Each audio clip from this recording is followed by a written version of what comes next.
Shalom bagi kita semuanya. Firman Tuhan untuk kita hari ini dari Roma pasal 11, sisa Israel.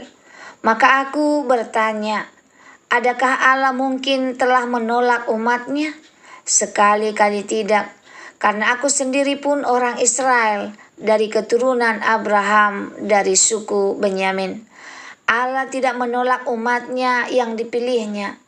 Ataukah kamu tidak tahu apa yang dikatakan kitab suci tentang Elia waktu ia mengadukan Israel kepada Allah? Tuhan, nabi-nabimu telah mereka bunuh, mesbah-mesbahmu telah mereka runtuhkan. Hanya aku seorang dirilah yang masih hidup dan mereka ingin mencabut nyawaku. Tetapi bagaimanakah firman Allah kepadanya? Aku masih meninggalkan 7.000 orang bagiku yang tidak pernah sujud menyembah Baal. Demikian juga pada waktu itu ada tinggal suatu sisa menurut pilihan kasih karunia. Tetapi jika hal itu terjadi karena kasih karunia, maka bukan lagi karena perbuatan. Sebab jika tidak demikian, maka kasih karunia itu bukan lagi kasih karunia. Jadi bagaimana? Israel tidak memperoleh apa yang dikejarnya, tetapi orang-orang yang terpilih telah memperolehnya, dan orang-orang yang lain telah tegar hatinya. Seperti ada tertulis, Allah membuat mereka tidur nyenyak, memberikan mata untuk tidak melihat dan telinga untuk tidak mendengar, sampai kepada hari sekarang ini. Dan Daud berkata, biarlah jamuan mereka menjadi jerat dan perangkap, menyesatkan dan pembalasan bagi mereka. Dan biarlah mata mereka menjadi gelap, sehingga mereka tidak melihat, dan buatlah punggung mereka terus-menerus membungkuk.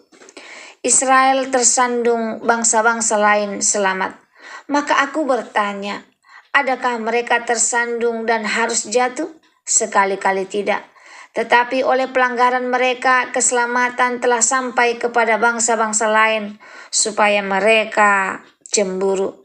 Sebab jika pelanggaran mereka berarti kekayaan bagi dunia, dan kekurangan mereka kekayaan bagi bangsa-bangsa lain, terlebih-lebih lagi kesempurnaan mereka. Aku berkata kepada kamu, hai bangsa-bangsa bukan Yahudi, justru karena aku adalah rasul untuk bangsa-bangsa bukan Yahudi, aku menganggap hal itu kemuliaan pelayananku, yaitu kalau aku dapat membangkitkan cemburu di dalam hati kaum sebangsaku menurut daging dan dapat menyelamatkan beberapa orang dari mereka. Sebab jika penolakan mereka berarti perdamaian bagi dunia, dapatkah penerimaan mereka mempunyai arti lain daripada hidup dari antara orang mati? Jikalau roti sulung adalah kudus, maka seluruh adonan juga kudus. Dan jikalau akar adalah kudus, maka cabang-cabang juga kudus. Karena itu apabila beberapa cabang telah dipatahkan dan kamu sebagai tunas liar telah dicangkokkan di antaranya dan turut mendapat bagian dalam akar pohon zaitun yang penuh getah, janganlah kamu bermegah terhadap cabang-cabang itu. Jikalau kamu bermegah, ingatlah bahwa bukan kamu yang menopang akar-akar itu, melainkan akar itu yang menopang kamu. Mungkin kamu akan berkata, ada cabang-cabang yang dipatahkan, supaya aku dicongkakkan di antaranya sebagai tunas. Baiklah, mereka dipatahkan karena ketidakpercayaan mereka, dan kamu tegak tercacat karena iman. Janganlah kamu sombong, tetapi takutlah. Sebab kalau Allah tidak menyayangkan cabang-cabang asli, Ia juga tidak akan menyayangkan kamu. Sebab itu perhatikanlah kemurahan Allah dan juga kekerasannya, yaitu kekerasan atas orang-orang yang telah jatuh, tetapi atas kamu kemurahannya, yaitu jikalau kamu tetap dalam kemurahannya. Jika tidak, kamu pun akan dipotong juga. Tetapi mereka pun akan dicongkakkan kembali jika mereka tidak tetap dalam ketidakpercayaan mereka, sebab Allah berkuasa untuk mencongkakkan mereka kembali. Sebab jika kamu telah dipotong sebagai cabang dari pohon zaitun liar, Dan bertentangan dengan keadaanmu itu, kamu telah dicangkokkan pada pohon zaitun sejati, yang menurut asal mereka akan dicangkokkan pada pohon zaitun mereka sendiri. Penyelamatan Israel. Sebab saudara-saudara, supaya kamu jangan menganggap dirimu pandai, aku mau agar kamu mengetahui rahasia ini. Sebagian dari Israel telah menjadi tegar sampai jumlah yang penuh dari bangsa-bangsa lain telah masuk. Dengan jalan demikian seluruh Israel akan diselamatkan seperti ada tertulis. Dari Sion akan datang penebus, ia akan menyingkirkan segala kefasikan daripada Yakub. Dan inilah perjanjianku dengan mereka, apabila aku menghapuskan dosa mereka.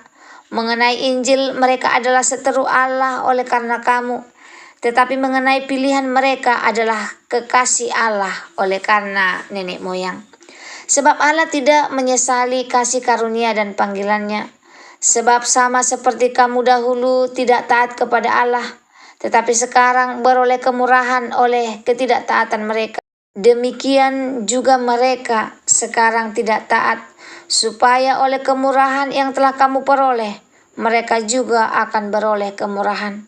Sebab Allah telah mengurung semua orang dalam ketidaktaatan, supaya ia dapat menunjukkan kemurahannya atas mereka semua.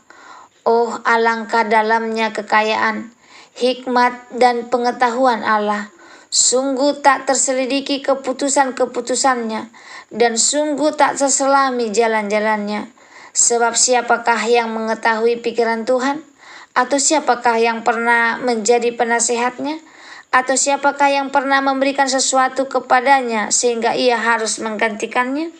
Sebab segala sesuatu adalah dari Dia, dan oleh Dia, dan kepada Dia. Bagi Dialah kemuliaan sampai selama-lamanya. Shalom bagi kita semuanya. Renungan untuk kita pada malam hari ini dari Roma pasal 11. Judulnya Kemurahan Allah yang tak terselami. Saudaraku yang dikasihi Tuhan, Roma 11 adalah salah satu bagian Alkitab yang paling dalam. Karena Paulus menyingkapkan rencana Allah yang besar, terutama tentang Israel, bangsa-bangsa lain, dan bagaimana kasih karunia Allah bekerja atas umat manusia. Paulus menulis surat ini dengan hati yang menggebu, penuh kasih dan penuh kekaguman kepada Allah yang bekerja dengan cara yang kadang tidak kita mengerti, tetapi selalu penuh hikmat. Hari ini kita belajar betapa besar kemurahan Allah. Allah tidak menolak umatnya, ayat 1-6.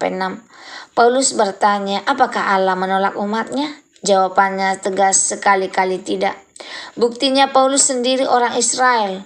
Allah selalu menyisakan sisa yang tetap setia, 7.000 orang pada zaman Elia.